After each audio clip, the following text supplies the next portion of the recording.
죽이려고 한 건 아니었어. 그냥 조금 빨리 가시게 하려고. 그게 죽인 거랑 똑같은 거잖아요. 명희야, 제발 그거 경찰한테 주지 마. 우린 가족이잖아. 하지만 금고 속 녹음 파일에는 충격적인 대화가 담겨 있었습니다. 시어머니는 죽음을 예감하면서도 증거를 모으고 계셨습니다. 그리고 그 증거를 저에게만 남기셨습니다. 대체 무슨 일이 있었던 걸까요? 사연 시작 전 구독, 좋아요는 이 이야기를 끝까지 전할 힘이 됩니다. 안녕하세요.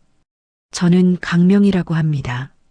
36살이고 결혼한 지는 이제 8년째입니다. 제가 오늘 들려드릴 이야기는 아마 믿기 어려우실 겁니다.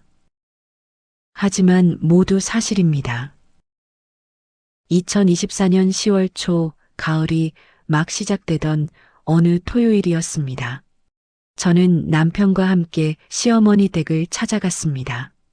시어머니께서 사시는 곳은 저희 집에서 차로 20분 거리에 있는 빌라 3층이었습니다. 30평 정도 되는 아담한 공간이었지요.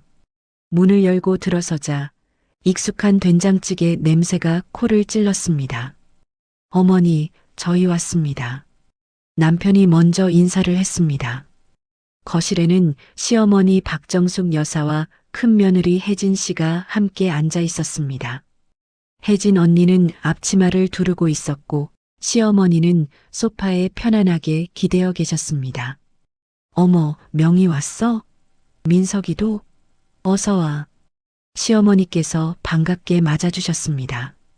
어머니, 안녕하세요. 언니도 안녕하세요. 저는 인사를 하며 현관에 신발을 가지런히 벗어놓았습니다. 남편 것까지 정리하는 동안 혜진 언니가 부엌에서 나왔습니다. 왔어? 바꽃 될 거야. 좀만 기다려. 언니의 목소리는 평소처럼 차분했습니다. 저는 시어머니 옆에 앉았습니다. 어머니, 요즘 건강은 어떠세요? 무릎은 좀 괜찮으세요? 응, 요새 혜진이가 매일 마사지해줘서 좀 나아졌어. 효부야, 정말. 시어머니는 그렇게 말씀하시며 혜진 언니를 바라보셨습니다. 하지만 그 눈빛에는 제가 표현하기 어려운 무언가가 있었습니다. 따뜻함이라기보다는 관찰하는 듯한 시선이었습니다. 저는 그때 그 의미를 몰랐습니다. 혜진 언니는 정말 시어머니를 잘 모셨습니다. 매일 아침 전화를 드리고 일주일에 서너 번은 직접 찾아가 식사를 챙기셨습니다. 병원 예약도 언니가 다 잡아드렸고 약도 언니가 챙겨드렸습니다. 반면 저는 주말에 가끔 찾아뵙는 게 전부였습니다. 직장을 다니는 데다 아이가 둘이라 시간을 내기가 쉽지 않았거든요. 그래서 저는 늘 미안한 마음이 있었습니다. 혜진 언니에게도 시어머니께도요. 명희야, 너도 바쁜데 자주 오려고 하지 마. 혜진이가 있으니까 괜찮아. 시어머니는 늘 그렇게 말씀하셨습니다. 하지만 이상하게도 그 말씀이 위로보다는 경고처럼 들릴 때가 있었습니다. 어머니, 그래도 제가 더 자주 올게요.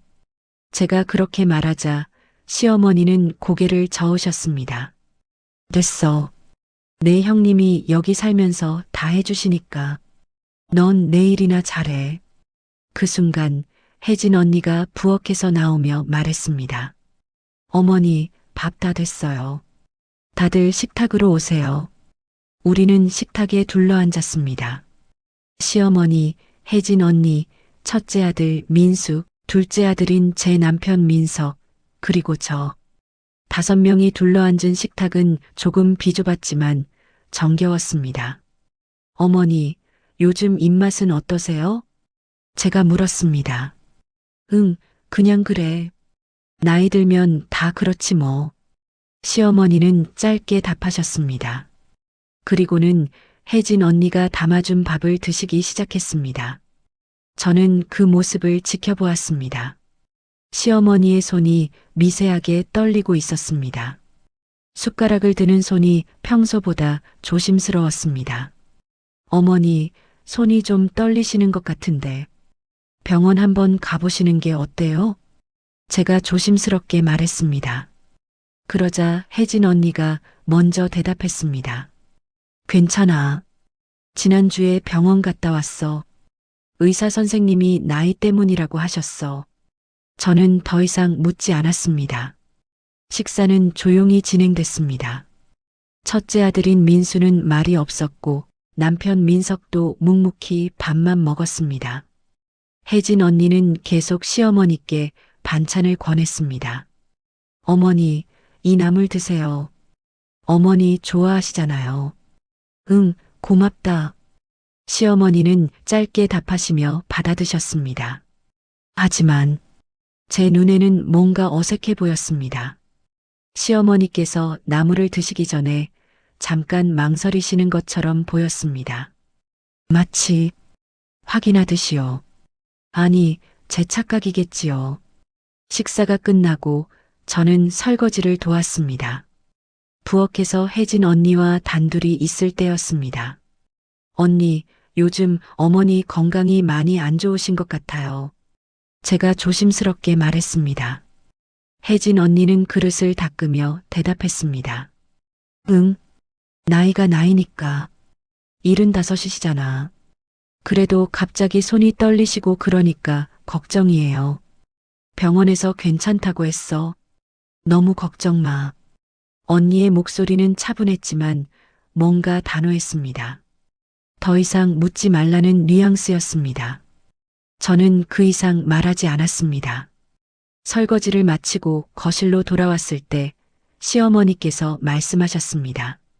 명희야, 나 좀 보자. 네, 어머니.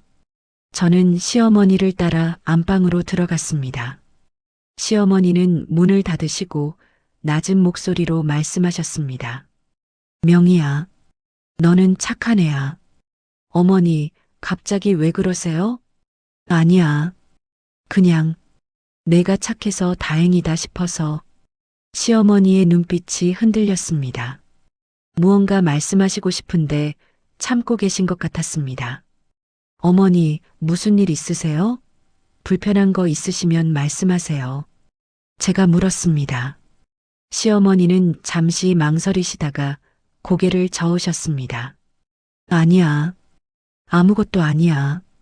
그냥 자주 와줘서 고맙다는 말하고 싶었어. 어머니, 저는 시어머니의 손을 잡았습니다. 그 손은 차갑고 거칠었습니다. 평생 식당 일을 하시며 고생하신 흔적이었습니다. 어머니, 저도 어머니 사랑해요. 건강하셔야 해요. 응, 고맙다. 시어머니는 제 손을 꼭 쥐셨습니다. 그리고는 눈물을 글썽이셨습니다. 어머니, 왜 우세요? 아니야. 그냥 내가 고마워서. 저는 시어머니를 안아드렸습니다. 그 품에서 시어머니는 작게 흐느끼셨습니다. 그때 저는 몰랐습니다. 그것이 시어머니와의 마지막 포옹이 될 줄은요. 집으로 돌아오는 차 안에서 남편이 물었습니다. 어머니가 뭐라고 하셨어? 그냥 고맙다고 하셨어. 어머니 요즘 많이 약해지신 것 같아. 남편의 목소리에는 걱정이 묻어났습니다. 그러게. 형님이 잘 챙기고 계시니까 괜찮겠지? 응. 형수님이 참 잘하시긴 해. 우리는 그렇게 말하며 집으로 향했습니다. 그날 밤 저는 잠을 이룰 수 없었습니다. 시어머니의 눈빛이 자꾸 떠올랐습니다. 무언가 말씀하시고 싶은데 참으시던 그 표정, 차갑던 손, 떨리던 목소리, 왜인지 가슴이 답답했습니다. 다음 날 아침 저는 시어머니께 전화를 드렸습니다. 하지만 받지 않으셨습니다. 혜진 언니가 있으니까 괜찮겠지. 저는 그렇게 생각하며 전화를 끊었습니다. 그것이 제 실수였습니다. 일주일 후 시어머니께서 돌아가셨습니다. 2024년 11월 3일 새벽 4시 32분. 제 전화기가 울렸습니다. 잠결에 전화를 받았습니다. 여보세요? 명희야, 큰일 났어. 어머니가. 남편의 목소리가 떨리고 있었습니다. 어머니가 왜요? 무슨 일이에요? 저는 벌떡 일어나 앉았습니다. 형수님이 방금 전화했어. 어머니가 화장실에서 쓰러지셨대. 119 불렀는데. 네, 지금 어디세요? 병원이에요? 아니, 이미. 남편의 목소리가 끊겼습니다. 그리고 흐느끼는 소리가 들렸습니다. 돌아가셨어. 어머니가 돌아가셨어. 머리가 하얘졌습니다. 귀가 먹먹했습니다. 뭐라고요? 그게 무슨 병원 응급실로 와. 성모병원이야. 전화가 끊겼습니다. 저는 옷을 주섬주섬 챙겨 입고 병원으로 향했습니다. 운전하는 내내 손이 떨렸습니다. 일주일 전에 멀쩡하셨는데 어떻게 갑자기 머릿속이 복잡했습니다. 병원 응급실 앞에는 이미 가족들이 모여 있었습니다. 남편 민석, 큰아들 민수, 혜진 언니. 혜진 언니는 눈이 퉁퉁 부어 있었습니다. 언니, 제가 다가가자 혜진 언니가 저를 안았습니다. 명희야, 미안해. 내가 옆에 있었는데 못 막았어. 언니의 목소리는 떨리고 있었습니다. 무슨 일이 있었던 거예요? 제가 물었습니다. 아주버님이 대답했습니다. 새벽에 어머니가 화장실 가시다가 쓰러지셨대. 혜진이가 발견하고 바로 119 불렀는데 이미 늦었어. 사인이 뭐래요? 심근경색이래. 원래 심장이 안 좋으셨잖아. 저는 고개를 끄덕였습니다. 시어머니는 10년 전부터 심장질환이 있으셨습니다. 약을 드시고 관리하고 계셨지요. 병원에서 뭐라고 해요? 정말 심근경색이 확실한 거예요? 제가 다시 물었습니다. 혜진 언니가 고개를 끄덕였습니다. 응, 의사 선생님이 그러셨어. 나이도 있으시고 지병도 있으셔서 갑자기 오실 수 있다고. 저는 시어머니가 계신 곳으로 향했습니다. 흰 천으로 덮인 시어머니의 모습. 저는 그 천을 걷고 시어머니 얼굴을 보았습니다. 평화로워 보이셨습니다. 고통스러운 표정은 아니었습니다. 어머니, 어머니, 눈물이 쏟아졌습니다. 일주일 전에 저를 안아주시던 어머니. 명희야, 너는 착한 애야. 그 말씀이 귓가에 맴돌았습니다. 장례는 3일장으로 치러졌습니다. 장례식장은 조용했습니다. 시어머니는 평생 식당 일만 하시며 사셨기에 아는 분들이 많지 않으셨습니다. 친척 몇 분과 동네 지인들이 오셨을 뿐이었습니다. 장례 첫날 밤 저는 혜진 언니와 함께 빈소를 지켰습니다. 언니, 그날 새벽에 정확히 무슨 일이 있었어요? 제가 조심스럽게 물었습니다. 혜진 언니는 잠시 침묵하다가 대답했습니다. 새벽 4시쯤이었어. 어머니가 화장실 가시는 소리에 잠이 깼어. 평소와 다르게 발소리가 좀 비틀거리시는 것 같았거든. 그래서 일어나려는데 쿵 하는 소리가 났어. 그래서요? 급하게 화장실 문 열었더니 어머니가 바닥에 쓰러져 계셨어. 의식이 없으셨어. 바로 119 불렀는데 이미 맥박이 없다고 하더라고. 혜진 언니의 목소리가 떨렸습니다. 심폐소생술은 하셨어요? 응. 119 기사님이 오시기 전까지 내가 했어. 배운 대로 했는데 소용없었어. 언니는 눈물을 닦았습니다. 저는 더 이상 묻지 않았습니다. 하지만 뭔가 석연치 않았습니다. 일주일 전만 해도 멀쩡하셨는데 손이 떨리시긴 했지만 그 정도로 위급한 상태는 아니셨습니다. 혹시 약을 잘못 드신 건 아닐까? 그런 생각이 들었지만 입 밖으로 내지는 않았습니다. 장례 둘째 날 이상한 일이 시작됐습니다. 첫째 아들 민수가 갑자기 부동산 중개인과 통화하는 모습이 보였습니다. 네, 빌라 30평이요. 위치는 좋아요. 역세권이고 저는 귀를 기울였습니다. 설마 어머니 집을? 장례가 끝나지도 않았는데 저는 남편에게 물었습니다. 여보, 형님이 어머니 집 파신대요? 남편은 고개를 끄덕였습니다. 응, 어머니 유언이 그랬대. 집 팔아서 우리 형제가 나눠 가지라고. 어머니가 그런 말씀을 하셨어요? 형님이 그러시던데. 저는 고개를 갸웃했습니다. 일주일 전에 시어머니께서 제게 하신 말씀이 떠올랐습니다. 명희야, 이 집은 내가 죽어도 팔지 마라. 큰애가 여기서 계속 살아야 한다. 분명히 그렇게 말씀하셨습니다. 그런데 왜 갑자기 유언이 바뀐 걸까요? 저는 아주버님에게 다가갔습니다. 아주버님, 어머니가 정말 집 팔라고 하셨어요? 아주버님은 담배를 피우며 대답했습니다. 응, 돌아가시기 며칠 전에 그러셨어. 집 팔아서 너희랑 나눠 가지라고. 어머니가 직접 말씀하셨어요? 그럼 내가 거짓말하겠어? 아주버님의 목소리에는 짜증이 섞여 있었습니다. 저는 더 이상 묻지 않았습니다. 하지만 의심은 커져갔습니다. 장례 셋째 날 발인을 하고 화장을 했습니다. 시어머니의 유골함을 안고 납골당으로 향하는 길. 혜진 언니가 새 핸드백을 들고 있는 게 보였습니다. 명품 브랜드였습니다. 저 가방 300만 원은 하는데 언니는 평소에 절약하는 스타일이었습니다. 명품은 구경도 하지 않던 분이었죠. 그런데 갑자기 장례가 끝나고 일주일 후 저는 다시 이상한 걸 혜진 언니가 새 차를 뽑은 겁니다. 수입차였습니다. 적어도 5천만 원은 하는 차량이었습니다.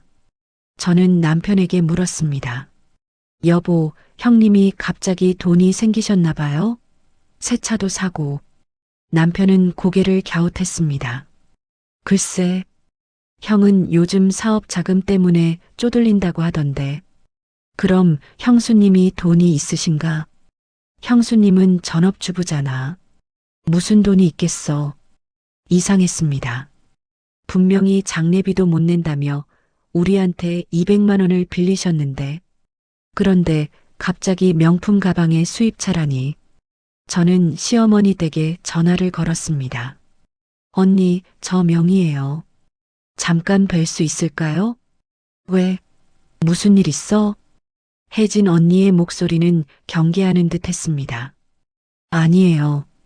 그냥 어머니 방 좀 정리하려고요. 같이 해도 될까요? 아, 그래. 그럼 내일 와. 다음 날 저는 시어머니 댁을 찾았습니다. 집안은 이미 많이 정리된 상태였습니다. 언니, 벌써 많이 정리하셨네요. 응. 집 팔려면 빨리 비워야 해서. 혜진 언니는 담담하게 말했습니다. 저는 시어머니 방으로 들어갔습니다. 방은 텅 비어 있었습니다. 옷장도 서랍장도 모두 비어 있었습니다. 언니, 어머니 물건들은 다 어디 갔어요? 버렸어. 필요 없는 거 많아서. 버렸다고요? 추억이 담긴 물건들도요? 명희야, 죽은 사람 물건 가지고 있어봐야 의미 없어. 빨리 정리하는 게 나아. 언니의 목소리는 차가웠습니다. 저는 가슴이 답답했습니다. 이렇게 빨리 버리다니. 저는 방 한 구석을 살폈습니다. 책상 서랍이 하나 남아 있었습니다. 열어보니 낡은 수첩 하나가 있었습니다. 시어머니의 일기장이었습니다. 언니, 이거는 제가 가져가도 될까요? 응, 그래. 그거는 가져가. 저는 수첩을 가방에 넣었습니다. 집으로 돌아와 수첩을 펼쳤습니다. 시어머니의 작은 글씨들이 빼곡히 적혀 있었습니다. 대부분은 일상적인 내용이었습니다. 오늘 시장에서 배추를 샀다. 민수가 전화했다. 돈이 필요하다고. 명희가 왔다. 반가웠다. 그런데 뒤쪽으로 갈수록 내용이 달라졌습니다. 2024년 8월 17일 오늘 혜진이가 내 약을 바꿨다. 왜? 저는 숨이 멎었습니다. 다음 장을 넘겼습니다. 2024년 9월 3일. 통장에서 500만 원이 빠져 있다. 혜진이에게 물어봐야 하나? 손이 떨렸습니다. 2024년 10월 2일. 민수와 혜진이가 밤늦게 싸우는 소리를 들었다. 어머니만 없으면 그 뒤는 못 들었다. 심장이 쿵쾅거렸습니다. 2024년 10월 10일. 금고에 다 넣어뒀다. 명희는 착한 아이니까 만약을 대비해서 금고, 시어머니께 금고가 있으셨나? 저는 다시 수첩을 처음부터 읽었습니다. 하나하나 꼼꼼히 읽었습니다. 그리고 소름이 돋았습니다. 시어머니는 알고 계셨습니다. 자신에게 무슨 일이 일어나고 있는지, 그리고 그것을 금고에 기록해 두셨습니다. 저는 즉시 전화를 걸었습니다. 여보, 나 다시 어머니 집에 가봐야 할 것 같아. 왜? 무슨 일 있어? 설명은 나중에 할게. 지금 당장 가봐야 해. 저는 다시 시어머니 댁으로 향했습니다. 이번에는 혜진 언니 몰래 가야 했습니다. 금고를 찾아야 했습니다. 시어머니 댁 앞에 도착했을 때는 오후 2시였습니다. 혜진 언니는 아이들 학원 보내러 나가는 시간이었습니다. 저는 차 안에서 기다렸습니다. 30분 후 혜진 언니가 나오는 게 보였습니다. 차를 타고 떠났습니다. 저는 재빨리 차에서 내려 현관문 앞으로 갔습니다. 열쇠는 없었습니다. 하지만 시어머니께서 생전에 비밀번호 힌트를 주신 적이 있어서 짐작할 수 있었습니다. 혹시 모르니 우리 집 비밀번호는 내가 가장 행복했던 날이야. 그 말씀이 떠올랐습니다. 비밀번호를 누르고 문을 열었습니다. 집안은 고요했습니다. 저는 시어머니 방으로 향했습니다.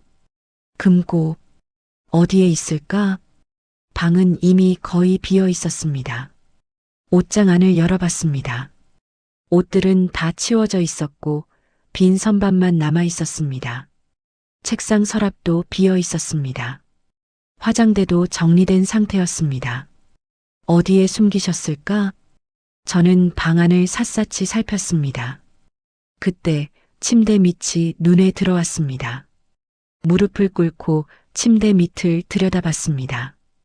어둡고 먼지가 많았습니다. 손을 집어넣어 안쪽을 더듬었습니다.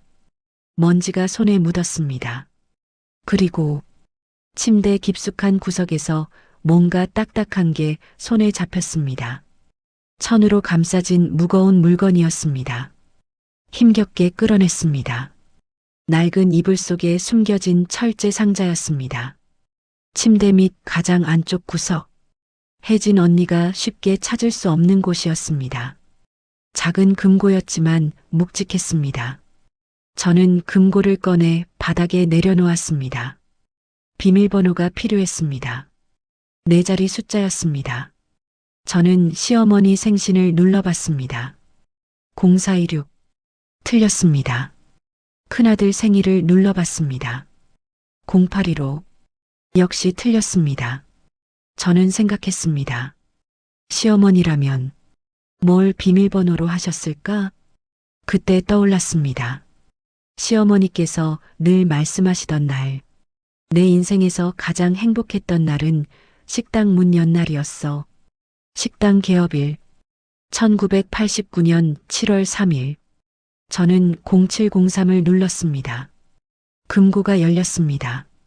떨리는 손으로 천천히 뚜껑을 열었습니다. 그 안에는 첫 번째, 손글씨로 빼곡히 쓴 메모지 뭉치가 있었습니다. 두 번째, 낡은 휴대폰이 있었습니다. 세 번째, 통장 사본들이 있었습니다. 네 번째, 작은 지퍼백에 담긴 흰색 가루가 있었습니다. 다섯 번째, 편지 한 통이 있었습니다. 저는 편지부터 펼쳤습니다. 시어머니의 손글씨였습니다. 명희에게 내가 이 편지를 읽고 있다면 나는 이미 이 세상 사람이 아니겠구나. 미안하다. 내가 왜 너에게만 이런 짐을 맡기는지 이해가 안 갈 거야. 큰애는 배 아파 낳은 내 아들이야. 마지막까지 나는 기다렸어. 민수가 스스로 멈추기를, 혜진이가 정신을 차리기를. 그래서 증거를 모으면서도 직접 경찰에 갈 수가 없었단다. 내일은 멈추겠지. 내일은 양심이 돌아오겠지. 그렇게 하루하루 버텼어. 하지만 아이들은 멈추지 않더구나. 나는 내 손으로 내 자식을 고발할 수가 없었다. 그게 어미의 한계였다. 그래서 너에게 부탁해 명희야. 내가 이 편지를 읽고 있다는 건 내 기다림이 헛된 것이었다는 뜻이겠지. 이 금고 안의 증거들을 가지고 경찰에 가줘. 내가 어떻게 죽었는지 밝혀줘. 민수와 혜진이가 죗값을 치르게 해줘. 비록 내가 직접 하지 못한 일이지만 그게 맞는 일이란 걸 나도 안다. 그리고 혜진이를 용서해줘. 그 아이도 가난하게 살았던 게 한이 되어서 그랬을 거야. 민수에게는 전해줘. 엄마는 끝까지 내가 멈추길 기다렸다고. 미안하다. 그리고 고맙다. 사랑한다. 명희야. 시어머니가 눈물이 쏟아졌습니다. 편지를 가슴에 안았습니다. 시어머니는 모든 걸 알고 계셨습니다. 그리고 저를 믿으셨습니다. 저는 메모지 뭉치를 집어들었습니다. 손글씨로 빼곡히 적혀 있었습니다. 10월 1일 저녁 7시 혜진이가 내 약에 뭔가 탔다. 작은 흰 가루. 약 먹는 척하고 뱉음. 손 떨려서 힘들었지만 지퍼백에 담음. 가슴이 무너졌습니다. 다음 장을 넘겼습니다. 10월 3일 명희에게 전화하려 했음. 도와달라고. 하지만 혜진이가 지켜봄. 어머니 누구한테 전화하세요? 무서웠다. 포기. 10월 15일 또 약에 뭔가 탔다. 양이 많았다. 뱉었다. 침대 밑까지 기어가서 지퍼백 꺼냄. 숨차다. 하지만 증거 모아야 함. 10월 20일 몸 안 좋음. 손발 힘없음. 가슴 답답. 병원 못 감. 혜진이 따라올 것. 의사에게 말할 수 없음. 무섭다. 점점 글씨가 흔들렸습니다. 손이 떨리고 기력이 없어지는 게 글씨에서 느껴졌습니다. 저는 휴대폰을 집어들었습니다. 시어머니의 오래된 휴대폰이었습니다. 전원을 켰습니다. 배터리가 조금 남아 있었고 녹음 파일이 하나 있었습니다. 재생 버튼을 눌렀습니다. 처음엔 잡음만 들렸습니다. 그러다가 목소리가 들렸습니다. 혜진 언니의 목소리였습니다. 여보, 이러다간 안 돼. 어머니가 너무 오래 버티시잖아. 아주버님의 목소리가 이어졌습니다. 알아. 근데 어쩌겠어. 자연스럽게 해야지. 자연스럽게? 벌써 한 달째야. 엄마 통장에 5천만 원밖에 안 남았어. 빨리 처리하고 집 팔아야 한다고. 알았어. 양을 좀 늘릴게. 조심해야 해. 흔적 남으면 안 돼. 녹음이 끊겼습니다. 저는 휴대폰을 떨어뜨릴 뻔했습니다. 시어머니께서 이걸 우연히 녹음하셨던 겁니다. 아마도 방 안에 휴대폰을 두고 녹음 기능을 켜두셨나 봅니다. 거실에서 나누는 대화를 증거로 남기려고. 숨이 막혔습니다. 저는 바닥에 주저앉았습니다. 온몸이 떨렸습니다.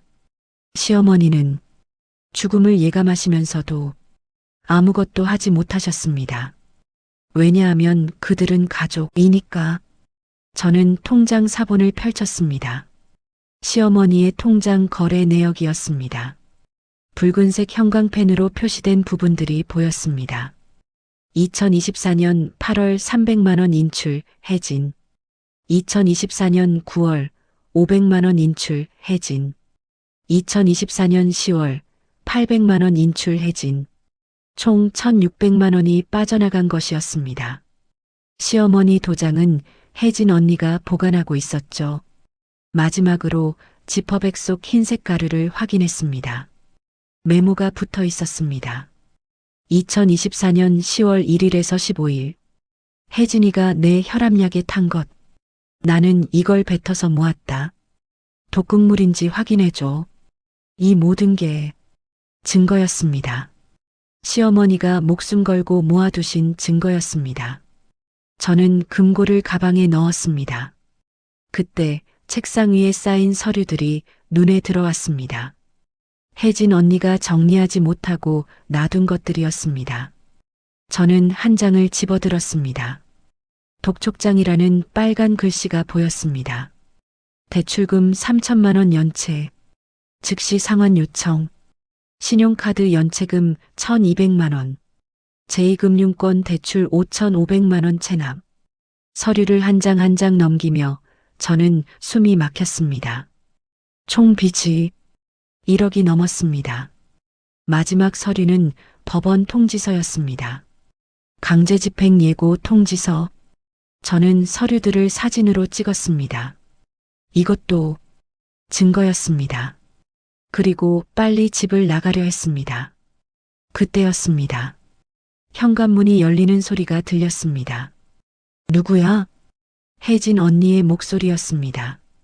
저는 얼어붙었습니다. 왜 벌써 돌아온 거지? 발소리가 가까워졌습니다. 명희야? 너야?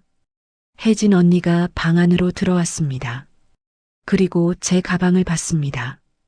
가방 밖으로 금고 모서리가 삐져나와 있었습니다. 언니의 얼굴이 굳었습니다.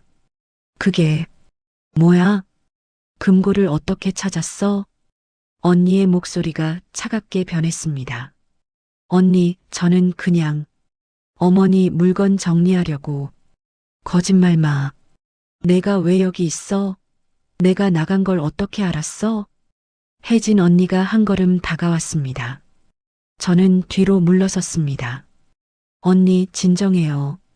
제가 설명할게요. 금고 안에 뭐가 들었는지 봤어? 언니의 눈빛이 날카로웠습니다. 저는 대답하지 않았습니다. 봤구나. 다 봤어. 언니가 한숨을 쉬었습니다. 명희야, 내가 이러면 안 되는데. 언니, 어머니를 어떻게 그럴 수 있어요? 제 목소리가 떨렸습니다. 혜진 언니는 잠시 침묵했습니다. 그리고는 무너지듯 바닥에 주저앉았습니다. 나도 어쩔 수 없었어. 어쩔 수 없었다고요? 우리 빚이 얼마인 줄 알아? 1억이야. 1억. 민수 사업 망해서 빚만 남았어. 애들 학원비도 못 내고 매일 빚쟁이들한테 전화 오고.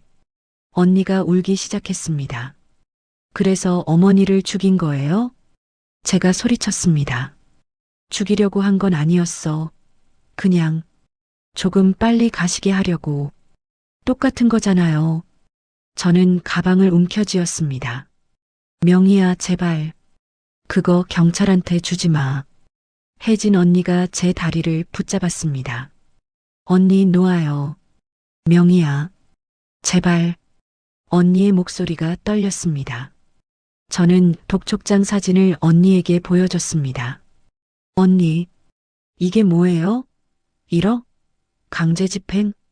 언니의 얼굴이 창백해졌습니다. 그래서 어머니를 죽인 거예요? 돈 때문에? 명희야, 우리도 가족이잖아. 제발, 한 번만 봐줘. 가족이라고요? 저는 언니의 손을 뿌리쳤습니다. 어머니는 언니한테 가족이 아니었잖아요. 그리고 밖으로 뛰어나갔습니다. 뒤에서 혜진 언니가 소리쳤습니다. 명희야, 명희야. 저는 뒤돌아보지 않았습니다. 차에 타서 시동을 걸었습니다. 백미러로 보니 혜진 언니가 뒤쫓아오고 있었습니다. 저는 엑셀을 밟았습니다. 집으로 가는 길, 손이 떨려서 핸들을 제대로 잡을 수가 없었습니다. 어떻게 해야 하지? 정말 경찰에 가야 하나? 그럼 아주버님은? 언니는? 머릿속이 복잡했습니다. 집에 도착해서 저는 남편에게 모든 걸 말했습니다. 금고를 보여줬습니다. 녹음을 들려줬습니다. 편지를 보여줬습니다. 남편은 아무 말도 하지 못했습니다. 얼굴이 창백해졌습니다. 여보, 이게 진짜야? 응. 어머니가 남기신 거야. 남편이 주저앉았습니다. 형이 정말 이런 짓을? 미안해, 여보. 하지만 이건 범죄야. 저는 남편의 손을 잡았습니다. 경찰에 가야 해. 남편은 고개를 떨궜습니다. 하지만 형은 내 형이야. 나도 알아. 하지만 어머니는 우리 어머니잖아. 남편이 눈물을 흘렸습니다. 어떻게 이럴 수가 있어. 우리는 그날 밤 한숨도 자지 못했습니다. 남편은 거실 소파에 앉아 밤새 울었습니다. 저는 침실에서 그 소리를 들었습니다. 새벽 3시쯤 남편이 침실로 들어왔습니다. 여보, 응, 형한테 한 번만 기회를 주면 안 될까? 제 가슴이 철렁 내려앉았습니다. 나도 알아. 잘못된 거라는 거. 하지만 형은 내 형이야. 어렸을 때부터 날 돌봐주던 형이야. 남편의 목소리가 떨렸습니다. 형이 대학 포기하고 일하면서 내 학비 대줬어. 내가 아플 때 병원 없고 가던 형이야. 그런 형이. 남편이 무너졌습니다. 저는 남편을 안았습니다. 여보, 나도 힘들어. 하지만 어머니는 우리 어머니잖아. 알아. 남편이 내 품에서 흐느꼈습니다. 그렇게 우리는 새벽까지 앉아 있었습니다. 다음 날 아침, 남편이 먼저 말했습니다. 명희야, 경찰에 가자.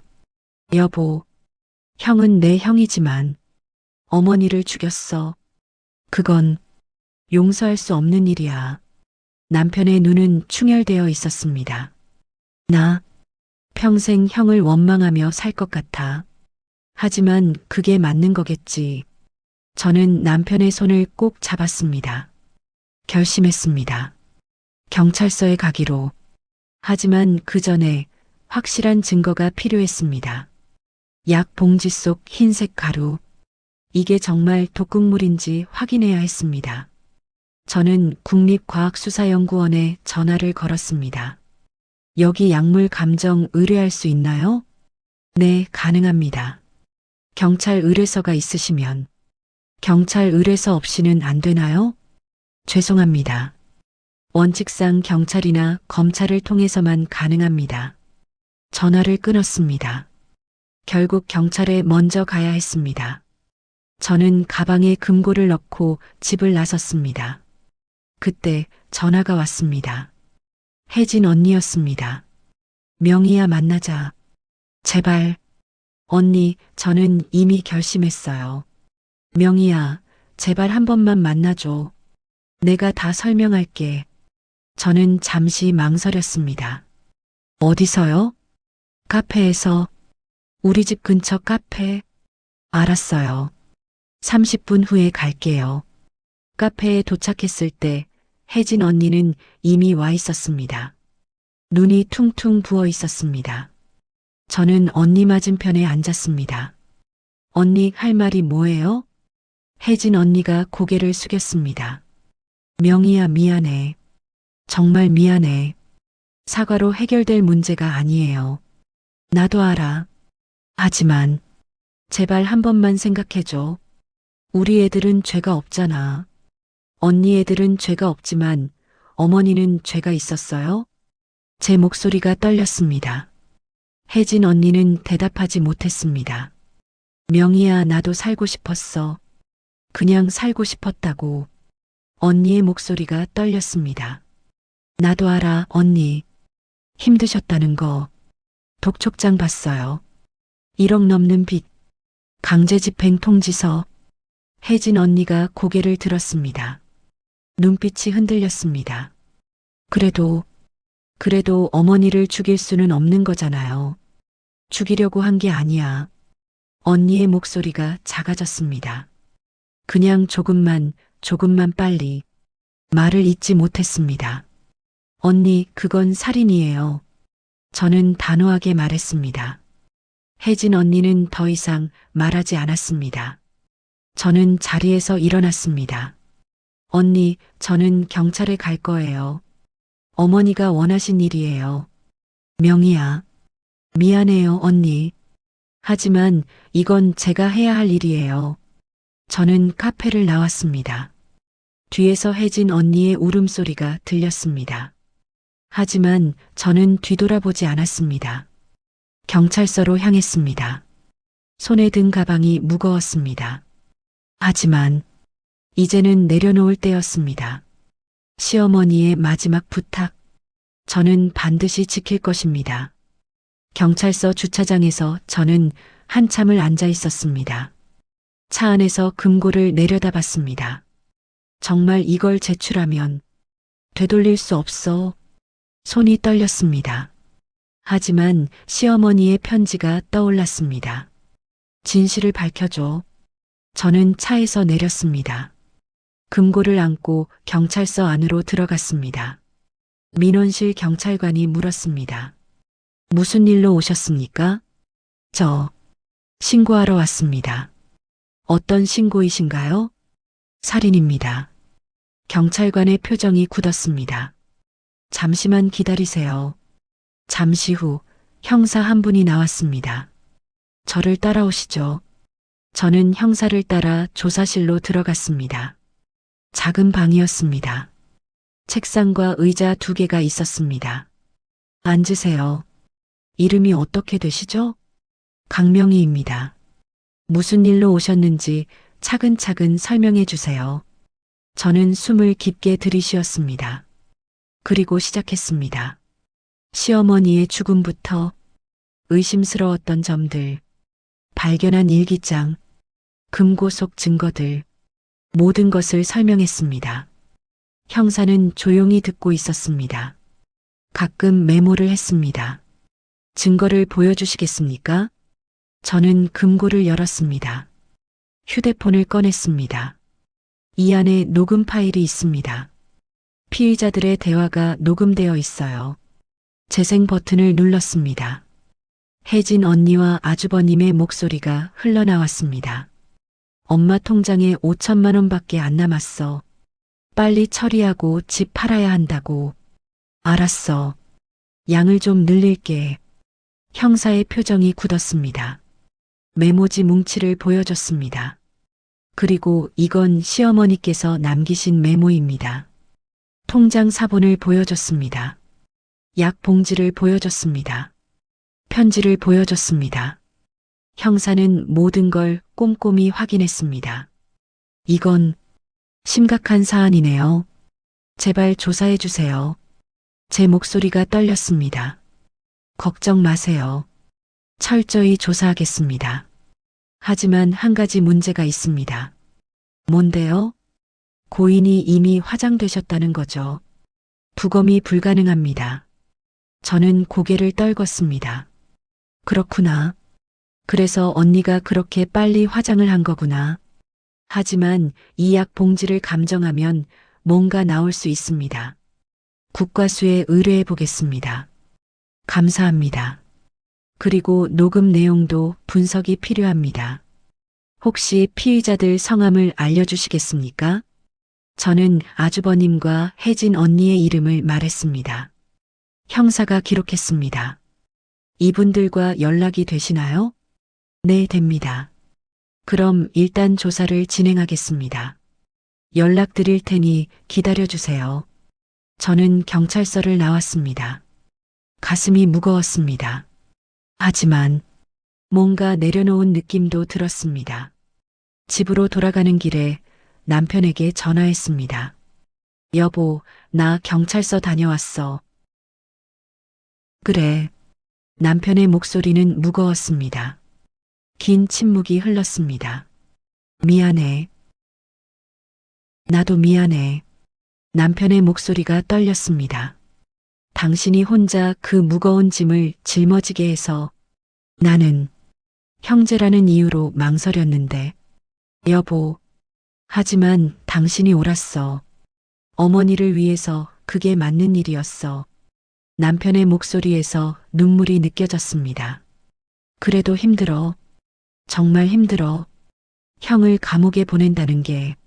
나도 알아, 여보. 나도 힘들어. 집에 오면 안아줄게. 우리 같이 울자. 눈물이 났습니다. 일주일 후 국과수 감정 결과가 나왔습니다. 형사에게서 전화가 왔습니다. 강명애 씨 감정 결과 나왔습니다. 어떻게 나왔나요? 약 봉지 속 흰색 가루는 디곡신이라는 심장약 성분이었습니다. 과다 투여 시 심장마비를 유발할 수 있습니다. 숨이 멎었습니다. 그럼 어머니는 고의적으로 투여된 것으로 보입니다. 지금부터 본격 수사에 들어갑니다. 경찰이 움직이기 시작했습니다. 첫째 아들 민수와 혜진 언니가 소환됐습니다. 저는 소환 당일 경찰서 앞에서 기다렸습니다. 아주버님과 혜진 언니가 도착했습니다. 저와 눈이 마주쳤습니다. 아주버님의 얼굴은 굳어 있었습니다.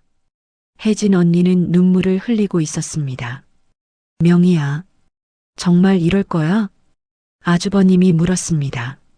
아주버님 미안해요. 하지만 이건 어머니가 원하신 일이에요. 우리 가족인데, 가족이라서 더 용서할 수 없어요. 저는 고개를 돌렸습니다. 그들은 경찰서 안으로 들어갔습니다. 조사는 길었습니다. 오후 2시에 시작해서 밤 11시가 넘어서야 끝났습니다. 그들이 나올 때 얼굴은 창백했습니다. 혜진 언니가 저에게 다가왔습니다. 명희야, 언니 더 이상 말하지 마세요. 저는 언니를 외면했습니다. 며칠 후 검찰이 기소했습니다. 혜진은 살인 혐의, 민수는 살인 방조 및 공모 혐의. 재판이 시작됐습니다. 첫 공판일 저는 증인으로 출석했습니다. 법정은 차가웠습니다. 재판장이 입장했습니다. 피고인들은 일어서세요. 혜진 언니와 아주버님이 일어섰습니다. 수갑이 채워져 있었습니다. 제 가슴이 아팠습니다.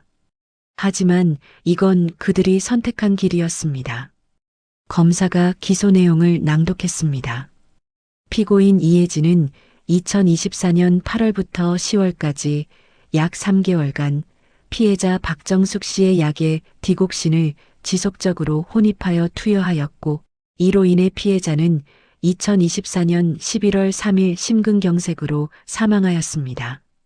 피고인 이민수는 이를 알면서도 묵인하였으며 오히려 피해자의 재산을 노리고 범행을 부추긴 것으로 보입니다. 법정이 술렁였습니다. 변호인이 반론했습니다. 피고인들은 고의적 살인 의도가 없었습니다. 단지 피해자의 고통을 덜어주려고. 변호인, 약물을 몰래 투여한 것 자체가 범죄입니다. 재판장이 말했습니다. 증거가 제출됐습니다. 먼저 시어머니의 메모가 낭독됐습니다. 10월 1일, 혜진이가 내 약에 뭔가 탔다. 약 먹는 척하고 뱉음. 그리고 휴대폰 녹음 파일이 법정에 울려 퍼졌습니다. 혜진 씨와 민수 씨의 목소리. 엄마 통장에 5천만 원밖에 안 남았어. 빨리 처리하고 집 팔아야 한다고. 알았어. 양을 좀 늘릴게. 법정이 조용해졌습니다. 혜진 언니가 고개를 숙였습니다. 아주버님도 고개를 들 수 없었습니다. 제 차례가 왔습니다. 증인 강명희 나와주세요. 저는 증인석에 섰습니다. 검사가 물었습니다. 증인은 고인과 어떤 관계셨습니까? 며느리입니다. 둘째 며느리요. 금고는 어떻게 발견하셨습니까? 저는 차근차근 설명했습니다. 일기장을 발견한 것, 금고를 찾은 과정, 그 안에 있던 증거들, 모든 것을 말했습니다. 변호인이 물었습니다. 증인, 혹시 피고인들에게 개인적인 원한이 있으신 건 아닙니까? 없습니다. 그럼 왜 이렇게까지 하시는 겁니까? 시어머니께서 부탁하셨기 때문입니다. 진실을 밝혀달라고요. 변호인은 더 이상 묻지 않았습니다. 재판은 2달간 계속됐습니다. 증인들이 차례로 나왔습니다. 국과수 감정인, 시어머니의 주치, 이웃 주민들, 모든 증언이 피고인들에게 불리했습니다. 마지막 변론에서 혜진 언니가 울며 말했습니다. 죄송합니다. 정말 죄송합니다. 저도 제 정신이 아니었습니다. 빚에 쪼들리고 너무 힘들어서 어머니를 죽이려던 건 아니었습니다. 그냥 조금 빨리 편해지셨으면 했을 뿐이에요. 재판장이 말했습니다. 피고인의 동기는 이해하지만 그것이 범죄를 정당화할 수는 없습니다. 최종 판결일 2025년 1월 15일 법정은 가득 찼습니다. 재판장이 판결문을 낭독했습니다. 피고인 이혜진 살인죄로 징역 25년을 선고합니다. 혜진 언니가 무너졌습니다. 피고인 이민수 살인 방조죄로 징역 15년을 선고합니다. 아주버님도 고개를 떨궜습니다. 피고인들은 경제적 이득을 위해 가장 가까운 가족을 상대로 계획적 범죄를 저질렀습니다. 이는 용서받을 수 없는 중대 범죄입니다. 판결이 끝났습니다. 법정을 나오는데 혜진 언니가 저를 바라봤습니다. 눈물을 흘리며 입모양으로 말했습니다. 미안해. 저는 고개를 돌렸습니다. 미안하다고 해서 용서받을 수 있는 건 아니었습니다. 법정 밖에서 남편이 저를 안아줬습니다. 수고했어. 정말 수고했어. 저는 남편의 품에서 울었습니다. 길고 긴 싸움이 끝났습니다. 시어머니의 억울함을 풀어드렸습니다. 하지만 가슴 한구석이 무거웠습니다. 이게 정말 옳은 일이었을까? 가족을 감옥에 보내는 게 정말 정의였을까? 저는 알 수 없었습니다. 다만 시어머니께서 원하신 일이었습니다. 그것만은 확실했습니다. 판결이 나고 한 달이 지났습니다. 2025년 2월 중순이었습니다. 아직도 추운 날씨였지만 봄의 기운이 조금씩 느껴졌습니다. 저는 시어머니 산소를 찾아갔습니다. 남편과 함께였습니다. 산소는 조용한 곳에 있었습니다. 나무들이 둘러싸고 있었고 바람이 불었습니다. 묘비 앞에 섰습니다. 시어머니 박정숙 여사, 간단한 글씨였습니다. 저는 무릎을 꿇고 앉았습니다. 준비해온 꽃을 놓았습니다. 하얀 국화였습니다. 어머니, 저 왔어요. 바람이 불었습니다. 마치 대답하시는 것 같았습니다. 다 끝났어요, 어머니. 진실을 밝혔어요. 눈물이 났습니다. 어머니가 부탁하신 대로 했어요. 혜진 언니랑 아주버님은 감옥에 갔어요. 목소리가 떨렸습니다. 제가 잘한 걸까요? 대답은 없었습니다. 다만 바람만 불 뿐이었습니다. 어머니는 저한테 너무 큰 짐을 주셨어요. 가족을 고발하는 게 이렇게 힘든 줄 몰랐어요. 남편이 제 어깨에 손을 얹었습니다. 하지만 후회는 안 해요. 이게 옳은 일이었으니까요. 저는 고개를 숙여 절을 했습니다. 한참을 그렇게 앉아 있었습니다. 시어머니와의 마지막 대화였습니다. 산소를 내려오는 길에 남편이 물었습니다. 괜찮아? 응. 이제 좀 마음이 편해진 것 같아. 그래, 다행이다. 우리는 손을 잡고 걸었습니다. 시간이 흘렀습니다. 봄이 지나고 여름이 왔습니다. 저는 노인인권센터에서 자원봉사를 시작했습니다. 시어머니처럼 가족에게 버림받은 어르신들을 돕는 일이었습니다. 일주일에 한 번 센터에 가서 그분들의 이야기를 들어드렸습니다. 교도소에서 가끔 편지가 왔습니다. 혜진 언니와 큰오빠의 편지였습니다.